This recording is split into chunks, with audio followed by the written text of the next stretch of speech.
I know this is maybe a bit outside the field of what you're discussing, but what about all these football fields in Norway? With all let's say the plastic. I know for myself when I've made a sliding tackle on somebody, I had a highly inflammatory bias. And also the microplastic generated from the football fields is one of the number one in Norway, by the way. So we have a small project that's funded by the Fram Centre. It's in collaboration with NILU and Aquaplan NIBA, which is looking, it's more environmental focused than human exposure focused. But basically it's chopped up tyres. We know that it's not good. We know that they contain a lot of nasty organics and metals. What we are not seeing though is widespread transport of those very far from the pitch due to natural transport. So, but what you do see is quite. We just did a really nice public science thing with Forskningsrådet, where I think it was some thousand sort of schools and sports clubs. The report's not out yet, but so a large number of schools and sports clubs played football matches. And then we gave them this kit where it was a white sheet and they brushed themselves down afterwards, and they collected all the rubber granulate that was stuck to them. And we've tried to like map that a little bit to see how much people are taking away. And like you, I play a lot of football, and my washroom floor is always covered in the stuff as well. It's but there's also, when they put it down, I don't know if you've noticed, it comes with. It's nominally about 3 to 5 mil in size, but actually the process makes a very fine dust. So I know that when I blow my nose, if they've just put new stuff down, you blow your nose at the end of a game, it's black. It's really unpleasant. So I think the sooner they ban it, the better. I think I can add to that slightly. We're doing a similar survey. We have conducted a similar survey in Oslo on behalf of some of the communes, and we're seeing that microplastics don't tend to spread very far from where they are in the where the football pitches are. They tend to be very close, and if they do enter rivers, they don't move. They seem to settle straight away because they're very high density plastics. No, high density, is that the right word? Yeah. They're high density, they're heavy, they sink to the bottom. So you talked about the general sink of microplastics and that the amount is staying quite stable. And there was this one crazy research paper written that was suggesting a microbacteria that could be eating plastics in the sea, but it was purely hypothetical. And then you spoke about sedimentation through increased density. And I was wondering, it seems to me the most obvious reason to be a sink for microplastics. Is there any consensus over this being the main sink for microplastics in the sea? Than just simply sinking to the bottom and being incorporated? The main point is that all the studies that have been conducted to date of analysis of marine sediments, the top layers, because the younger sediments are basically exposed to the anthropogenic effects of microplastics. They find microplastic particles in all these sediments. And the amount of sediment coverage of the ocean floor is huge. If you were to integrate that with even a small number of particles that I've found, you get a very significant amount of in weight and volume of the plastic that's missing. Now, this is still in the research stage at the moment, but we did, for instance, with the Mariano program, the first 10 samples of marine sediment, and yes, we find anything from 20 to 400 particles per kilogram of sediment, which is quite a lot. And your other question was about microbes. Well, that was just one. It was the same question, but it was suggested that microbes were a reason plastics are disappearing. It seems that just simply saying it's the largest reason, or the largest. Well, where they're going. Yeah, it's quite well known from the analysis that they have made of plastic, including microplastic particles that were collected from the ocean water sampling, that they are covered often with a microfilm, biological microbial film. And the studies of that show that the bacteria actually derive their nutrients from the plastic. So they make pitches into the plastic surface, and that's where they then locate. And that in the end adds to the density of the particle, which then causes them to sink. I think that's quite well established in terms of the microbiological studies that have been carried out. But you know, there are many ways that you also see that you know, the different plankton or other organisms that consume microplastics, when they die and they settle down on the ocean floor, then the organic parts deteriorate, and you're left over with the non-deteriorated particles, and they get embedded and incorporated into the sediments. In the soccer fields, there have been maybe not very well documented. There have been claims that goalies, goalkeepers, have maybe cancer because they eat this stuff.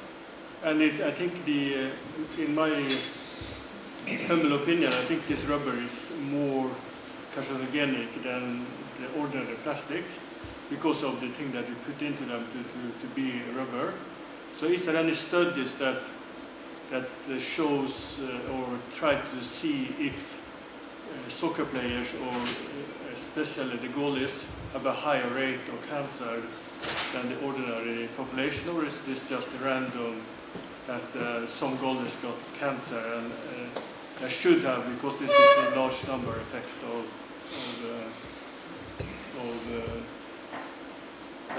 if there are several million soccer players, some of them will have cancer anyhow. You'd be surprised at the different grades there are for tyres around different parts of the world. So the EU has quite strict levels for the chemicals that can be incorporated in tyres that are sold in the EU, and that varies around the world. I do know that the companies that sell the rubber granulate for use on sports pitches, they have to test it, and it has to come under, it has to meet certain levels. But in some ways it's quite scary when you look at the test sheet, you know, the list of chemicals that they're testing and metals, and then they're all present, but they're below the limits.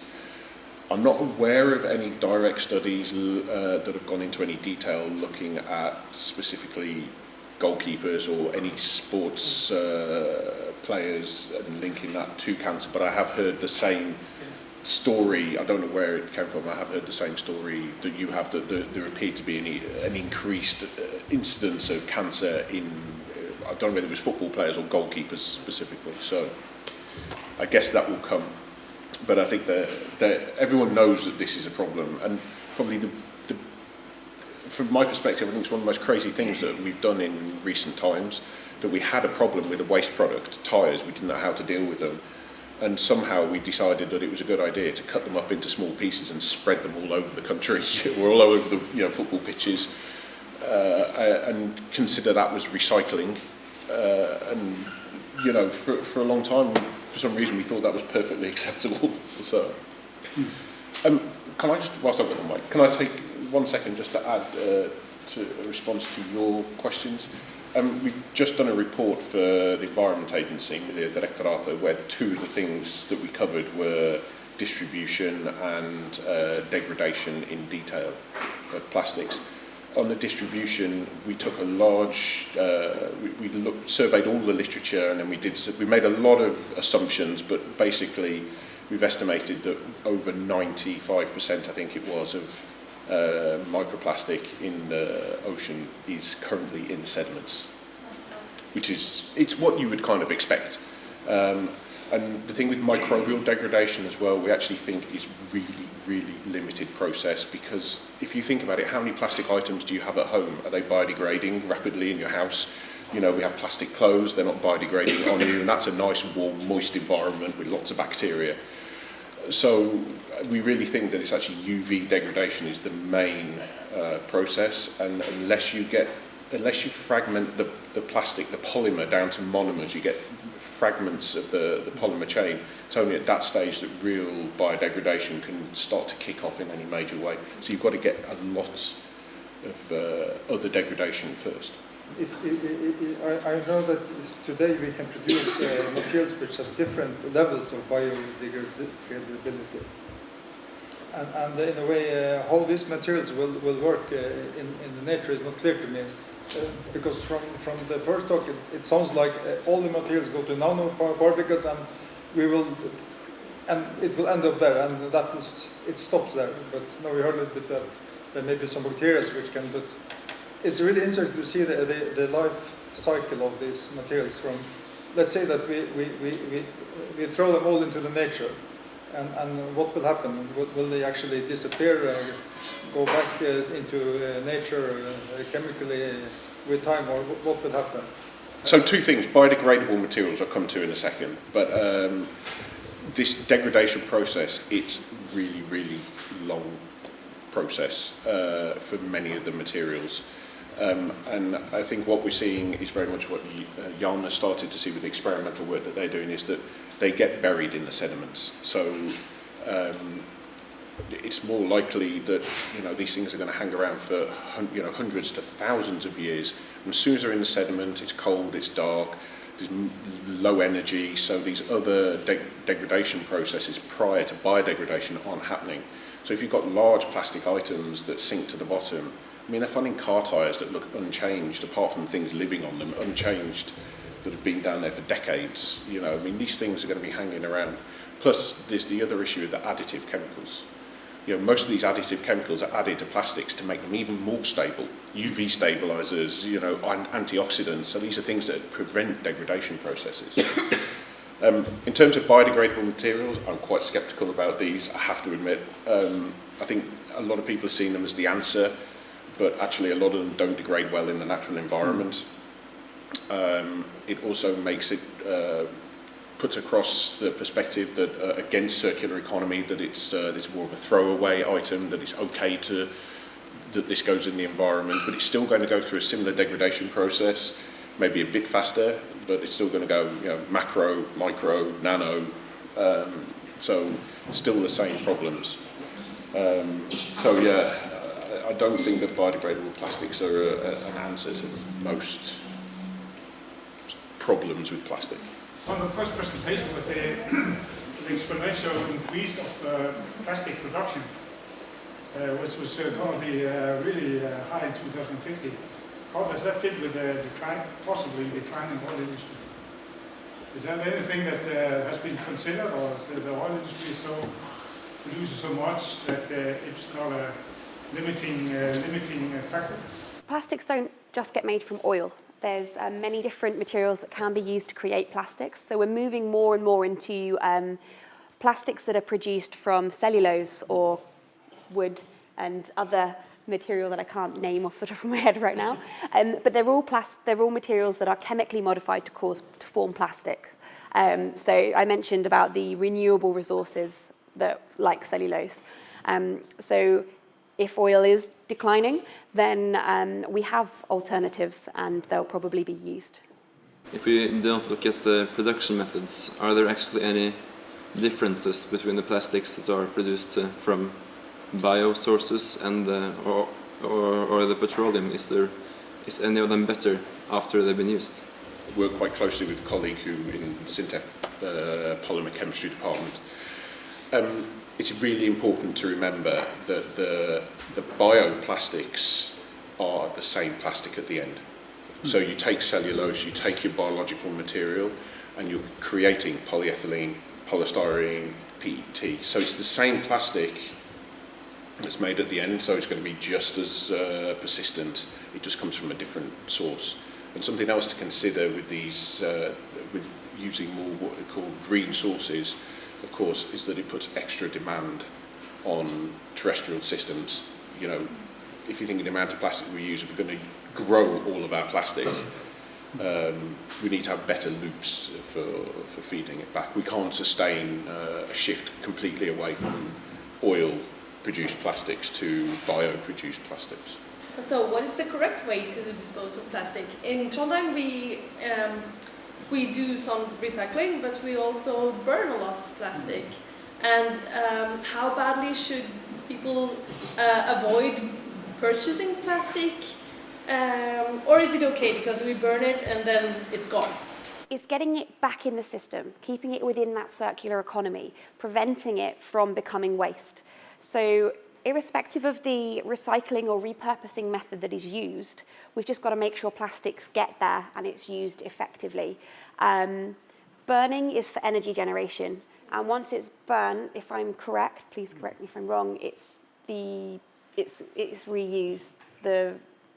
The remainder's used, isn't it? Or used? Yeah. Okay. But recycling the plastic is obviously the best option because we can reuse it and reuse it for another purpose. But when we burn it, we do get energy production as well. And there are lots of filters that stop the chemicals exiting. So we're not causing too much pollution. Am I correct in saying that? It's debatable. Yeah. It's a bit of a complicated story because we talk a lot about plastic recycling, but actually if we go back to the fact that for certain plastics a lot of them contain huge amounts of additive chemicals and fillers, then actually most plastics can only be recycled a relatively small number of times, because when you recycle you've got to add more additives. So actually most plastic recycling process, it's combining a waste stream with new raw material. So that's how so it'll be a percentage of the product will contain recycled plastic. But ultimately you can't keep recycling the same plastic time and time again. The polymer can take it, but it's this complicated issue with the additives. And again, this comes back to things like biodegradable plastics. You really can't recycle those at the moment. They're actually a poison in any recycling stream. They sound great, but they're actually designed to biodegrade at 60 degrees in an industrial composter. So unless you have an industrial composter as part of your waste, I don't think there's one in Trondheim, so any biodegradable plastic that's sold here in Trondheim is pointless in a way, because it's not going to be put into a biodegradable composter. So these are all things we have to start to think about. We're just learning in a way how to develop circular economy, recycling processes, and what infrastructure is required. Maybe just make a comment there too, that plastic recycling is only one part of what is we would like to call urban mining. For instance, if you have a cell phone or mobile, the plastic is probably the least valuable, but component of that. There are all the metals and particularly very rare metals that are now very selectively extracted from recycling cell phones. So the plastic that you end up with from a cell phone is only one component, but is very cheap. And that's part of our culture, that because it's cheap, we just throw it out. And that's not good. We need to go back to, like any fossil resource like oil and coal. Coal is also used to make plastics. We should really try to recycle and put a value on that waste product, and that really will stimulate the urban recycling, the urban mining.